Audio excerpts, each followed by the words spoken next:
Life transitions is a key focus of the work that I do at georginalangdale.com, and also it's a focus for products I make in the Arceus Apothecary. And over the last over the course of the last decade, really, one of the key life transitions that I've been focusing on is one that women will go through, and it is menopause. It's the perimenopause transition to menopause, and then life beyond menopause. And it's a huge point in a woman's life.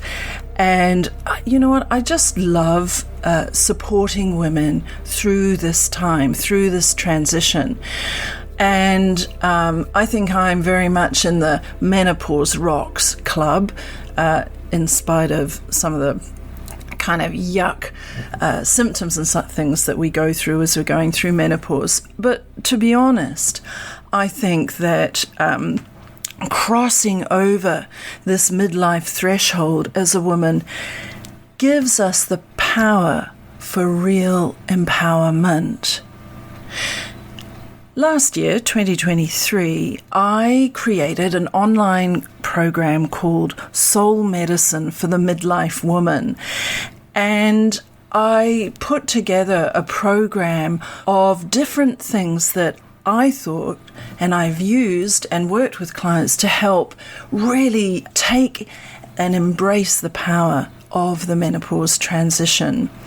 I am actually adding to that program at the moment because I did some training last year with the Integrated Women's Health Institute in menopause coaching, really looking at the workings of the endocrine system and how we can help women through menopause by understanding that better. So I'm actually in the process of folding in some of those things that I've learned from that into my soul medicine course to add a kind of a physiological, dietary, supplementary sort of aspect to the wider program. But I thought, as we get into the new year, into 2024, that it might be helpful to give you a little peek at one of the lectures, one of the talks I do within the Soul Medicine course. I will be re-releasing Soul Medicine for the Midlife Woman, but in this augmented, enhanced, expanded version of what it was in 2023. Plus, I'll be doing some regular live Zoom calls with people who sign up for the course. I'm going to use this week's episode of The Soul Garden just to share with you a talk I gave in Soul Medicine for the Midlife Woman last year on goddess archetypes and ways that we can work with them for our own self-determination. So I'm going to put that recording in here for you now, and I'll come back as me in 2024 and say goodbye to you at the end of this talk. The talk goes for 29 minutes, so I will see you on the other side.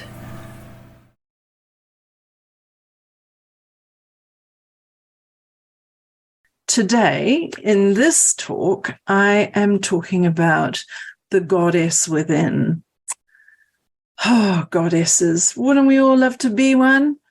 The fact is that we are, at any one time, we can be and contain within ourselves the archetypes of a number of goddesses. And so thinking of oneself as a goddess is not sort of, big-headed or anything. It can actually be a fantastic tool for managing oneself. Before I go any further, I am going to show up a book. This is Goddesses in Everywoman, A New Psychology of Women. So I hope that you can see that. And it is by Jean Shinoda Boden, MD, and has a foreword by Gloria Steinman. And it was published in, see, you can tell I've gone through midlife because I have to hold the book further away now to read it. So where are we? It was published in 1984. I found this in a secondhand bookshop, but, you could probably get it on your online shop of choice. The thing is about it, this is a great book.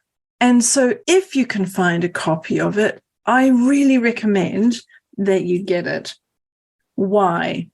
Because Shinola Boden is a psychiatrist, and she did a whole heap of work around working with archetypes for women and for our development and our progression and the way we show up in the world. I went into this book with a sort of open mind, but I got to the end of it and I just thought, wow, she's fabulous. This is like a really beautiful elder. In fact, if I talked about Shinola Boden as a goddess archetype in writing this book, I would say that the predominant archetype was of Hestia, the Greek goddess Hestia, who's the goddess of the hearth and is a wise woman. Now, why would we work with goddess archetypes? Because they can help us figure stuff out. They can shine a light on the different and nuanced aspects of our character and our hopes and our fears and our passions, and can become a really effective tool for navigating ourselves through life. So I'm going to now just quickly introduce 6 Greek goddesses from Greek mythology. But I'm looking at them through the lens of being a midlife woman. As we know, this transition, it's kind of, we have an opportunity to change, to grow, to develop, to let things go and bring things in. And these amazing ladies, these goddesses, can just help us do that. Right, so where to begin? The first goddess I'm going to mention is Artemis, the Greek goddess Artemis, also known as the Roman goddess Diana. So Artemis is known as the hunter. She's the one that has her hounds with her, and she's kind of this pretty ruthless hunter. She's also known as a moon goddess, or a goddess of the woods in a way, because she was very comfortable at night in the forest. She owned the space. And then there's this whole legend that some guy came along, and she also seemed to be a kind of protector of virgins. She's not very keen on men. And one day she and her virgin priestesses had stopped at a pool, stripped off, got in for a swim and to sort of bathe, and some bloke came along and spied on them. He didn't have the sense to run away when he sees a goddess bathing, and Artemis saw him and turned him into a stag, and his own hunting dogs that he was with tore him to pieces. Pretty vindictive, really. But the hunter is an archetype for a woman. The Artemis archetype is all about sovereignty, about an identity that's not built on the relationship that you're in, the man you might love, the woman that you might love. It's kind of self-contained and powerful. And there's, the hunter goes after its prey. She's pretty amazing. So when we're in midlife, as we're going through this transition and we're trying to think about how am I going to really make the most and of everything this stage of life gives me and moving onwards, getting a little bit of Artemis within might help give the drive and the single-mindedness in a way to go after the things that really matter to you. For yourself, self-governance. On the other side of that coin is Hera. Hera is the goddess of matrimony. She's the complete opposite of Artemis. Hera places the husband at the center of her life. Marriage, husband, that is all that matters.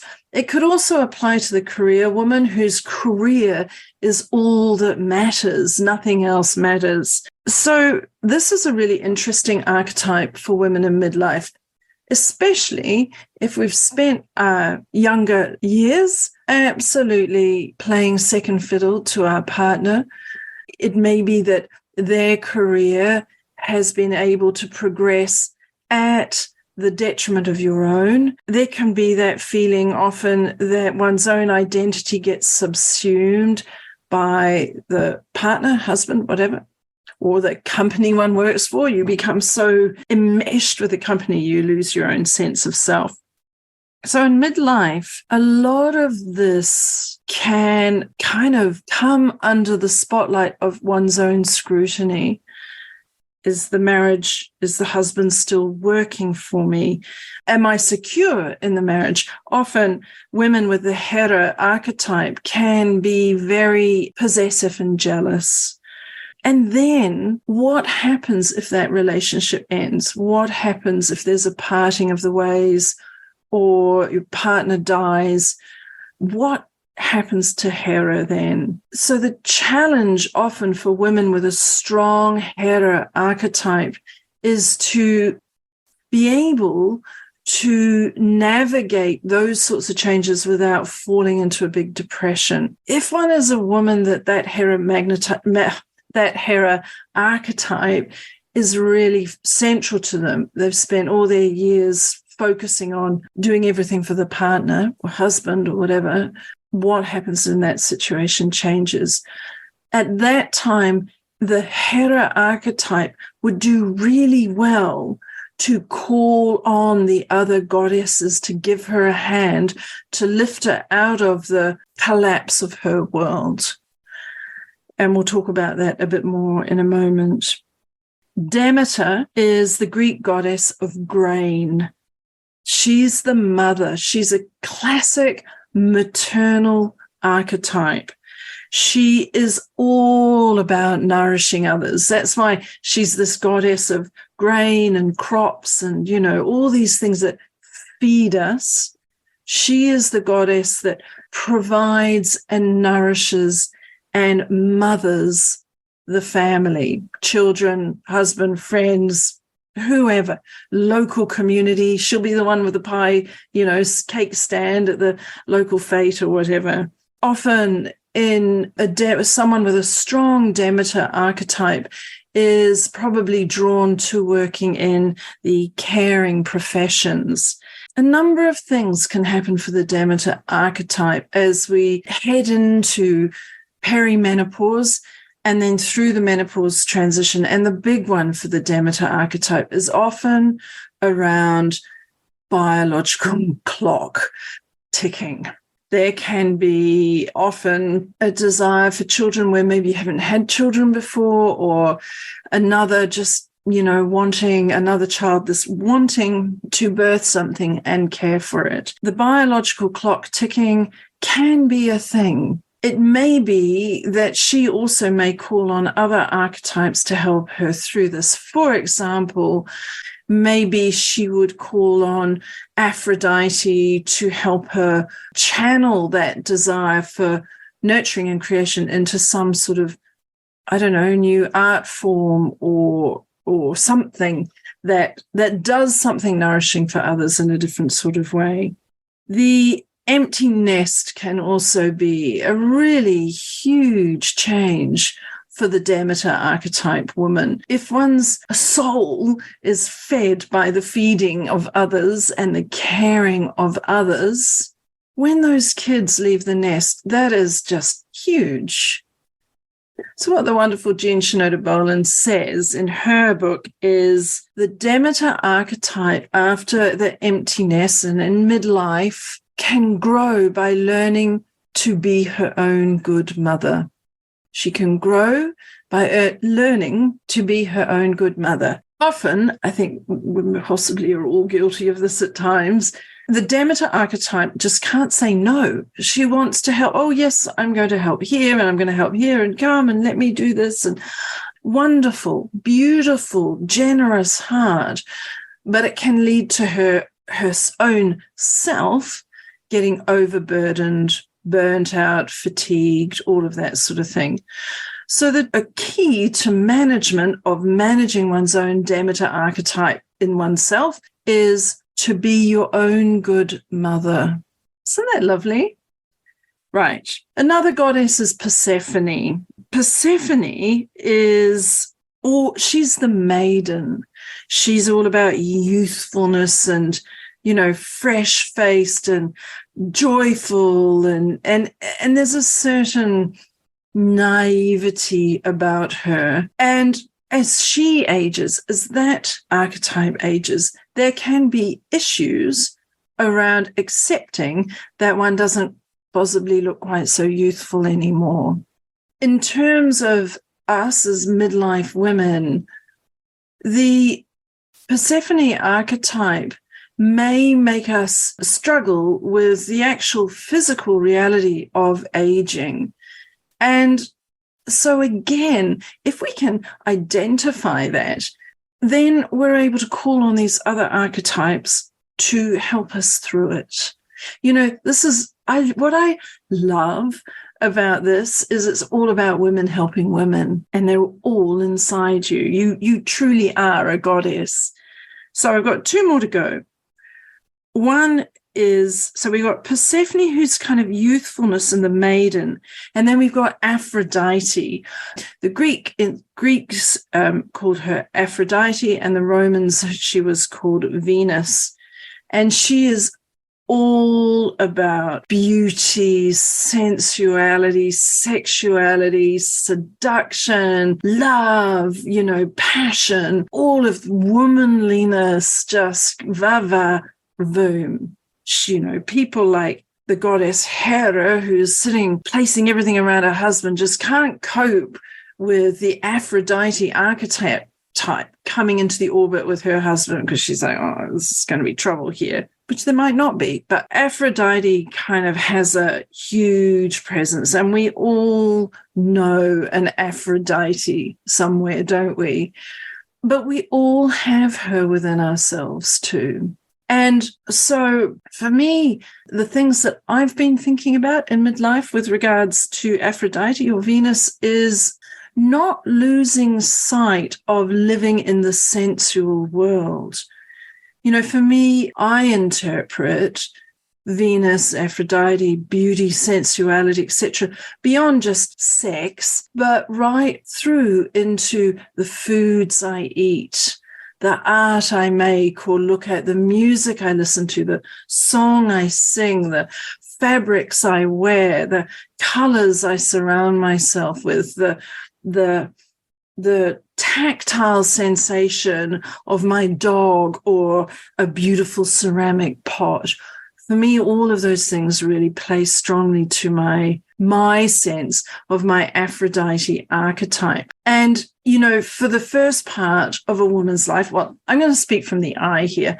For the first half of my life or more, pre-perimenopause, as a young woman, the Aphrodite archetype brought with it a sense of never really living up to it. Oh my God, I'm not beautiful enough. I'm not attractive. I'm not seductive enough. I'm not sensual enough. Am I good enough in the sack? All of that sort of stuff.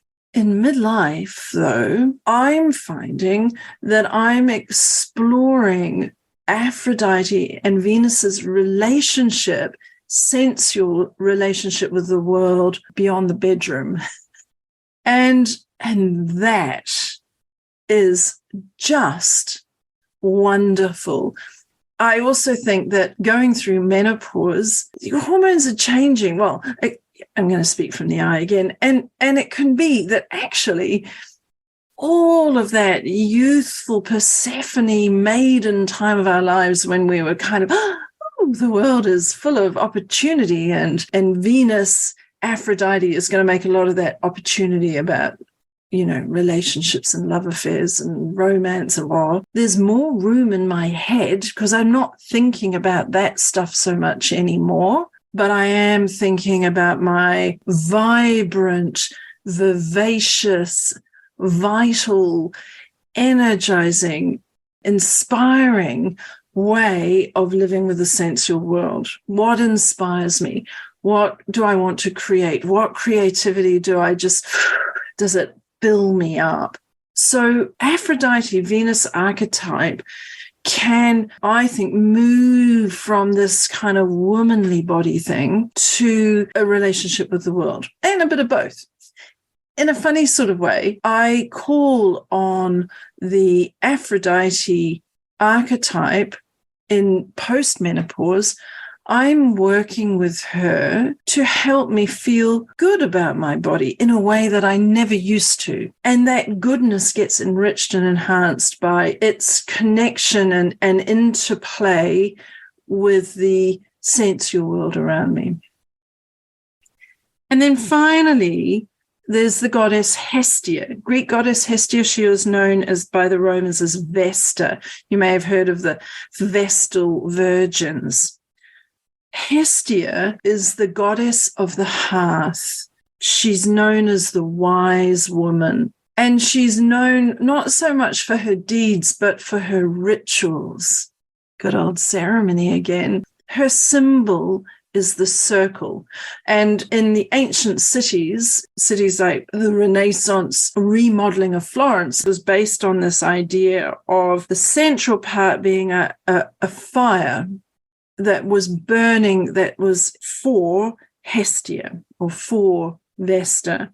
And this symbolized the importance of this goddess keeping the home fires burning, keeping the hearth safe, protecting the city. So her significance was really in rituals. And yes, we would then see that these fires, Hestia or Vesta's fires, were tended to by these virgins. The word hearth means focus, comes from the word focus, focusing inward into the center. So Hestia is like this wise woman goddess. She looks inwards. She has a deep and rich spiritual life. This archetype is the wise woman elder. She looks inward. She's honored. She's about spiritual illumination, the fire of wisdom, the burning away of what is not needed. A really wonderful archetype. So when we work with archetypes, well, I'll give you another example. I had a conversation with a friend of mine who is an author and psychotherapist. He said to me one day, he said something along the lines of, you are strongly Artemis, you have a strong Artemis archetype, but you're also actually led by Venus, but she can want a lot, but maybe you should give her a bit more than you're giving. And I was like, wow, what is that? And then I thought, oh, that's really cool. So all my life I've done art and things, a bit here and there. But I thought, I could bring Venus out to play a lot more with those things that I love to make and create. And how might I dress differently as a woman in midlife that is really honoring my Aphrodite? And how can Aphrodite and Artemis team up in me to give me the drive to get things done, to achieve what I want to do? So I sort of see at the moment a trinity of goddesses. Hestia, because of that spiritual illumination and wise woman elder, joining hands with Aphrodite, giving me that sensual connection with the world. And then Artemis, keeping me focused and on track with the things I want to do.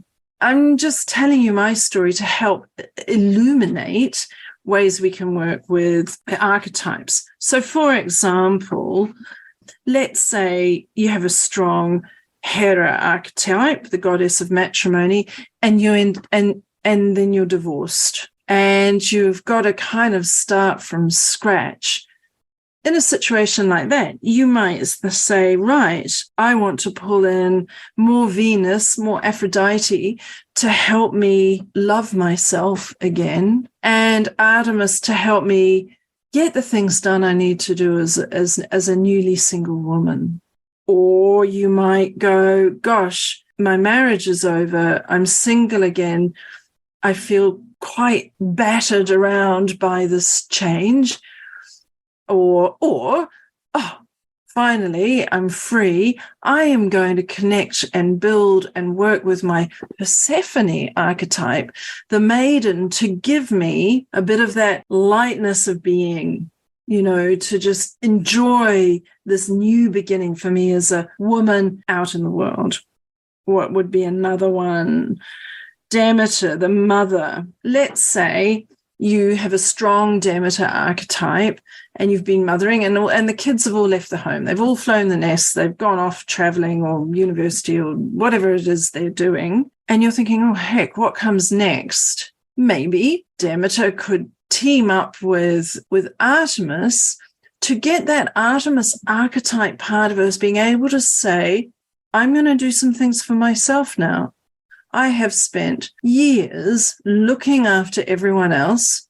Now it's my turn to look after me. That could be neat. Or you've been caring for years for your parents who are aging and have maybe passed away now. And that is tough work on every part of you, on mind, body, and soul. So maybe there comes a time of then saying, right, now Artemis is going to help me put some boundaries around so I can just care for myself for a while. And I'm going to spoil myself. So, hey, Aphrodite, come on in. Let's get looking at the things that delight and inspire me and move me and those sorts of things. I think that as women in midlife, working and familiarizing, firstly, ourselves with these goddess archetypes is fantastic. And then playing with them, getting to know them within you. How are they showing up? Who's taking the lead? And where can they help you get to where you want to go in life?